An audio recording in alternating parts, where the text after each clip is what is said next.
Our hero today is John R McKinney, who was born on February 26, 1921 in Woodcliff County, Georgia.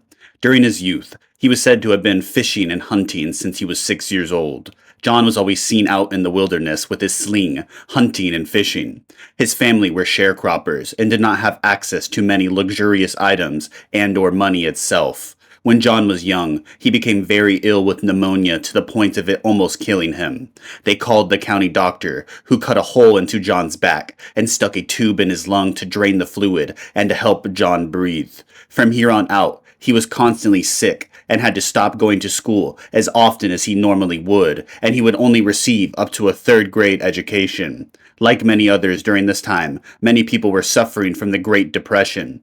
John would leave out with his sling and go off into the wilderness in the swamps of Georgia for the entirety of the day. It was said by his mother that he would always come back with food on the table for us, even at such a young age. Fast forward to December 7th, 1941, when the Japanese attacked Pearl Harbor. John would then be drafted in 1942 and would be placed in the United States Army Infantry, a part of the 33rd Infantry Division. They are a distinguished division of men from World War I. They are nicknamed the Golden Cross Division for their golden cross insignia that they earned on their shoulders. John was always a great shot, and he stood out with his marksmanship during training, but he often had a hard time fitting in with his fellow soldiers. His childhood definitely had a factor to play into this as well. They would finally get some real training shortly while a portion of the division would be sent off into battle. The 123rd Infantry Regiment arrived at Moffin Bay on September 1st, 1944, on the island of New Guinea. Their job was to provide perimeter defense around the Wakiti Aerodrome, a part of the Toam Sarmi sector of the line. It was here where John would see his first action of the war. His unit would be set up in a defensive position while sending out aggressive patrols daily into the pockets of Japanese resistance. During this time, John gained the respect of his fellow peers with his excellent marksmanship skills.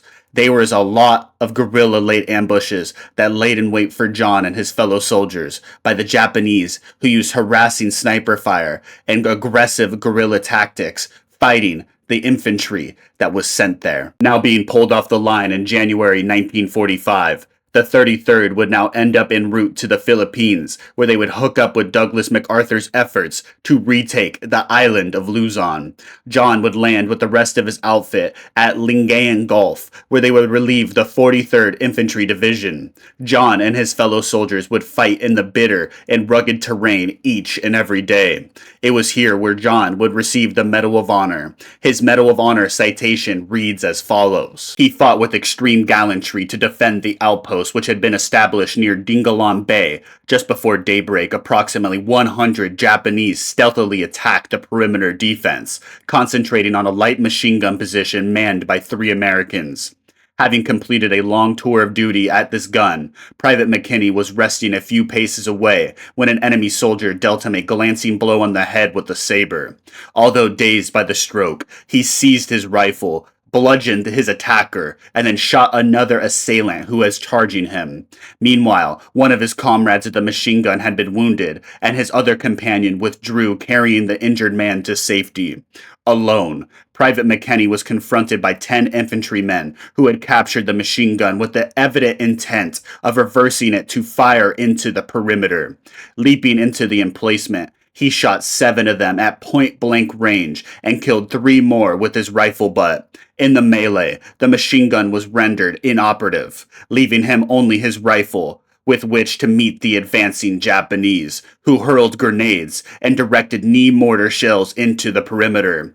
He warily charged the position, secured more ammunition, and, reloading repeatedly, cut down waves of the fanatical enemy with the devastating fire or clubbered them to death in hand-to-hand combat.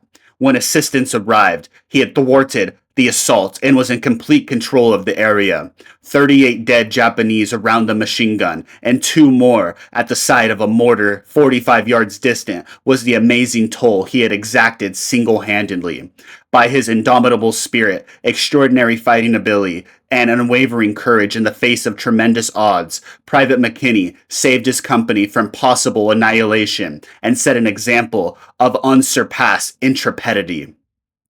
Such bravery and determination in the face of overwhelming odds is something that is seen so much by our greatest generation, so much sacrifice.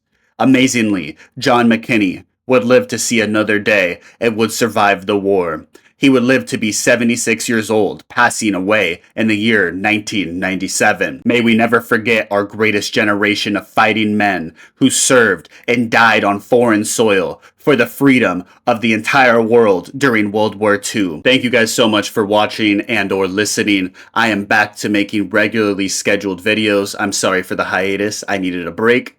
But I hope we enjoyed this video, and leave me a comment down below of what you would like to see, who you would like me to cover, what you would like me to cover. So anyways, guys, thank you guys so much for watching, and I will see you guys later. Bye-bye.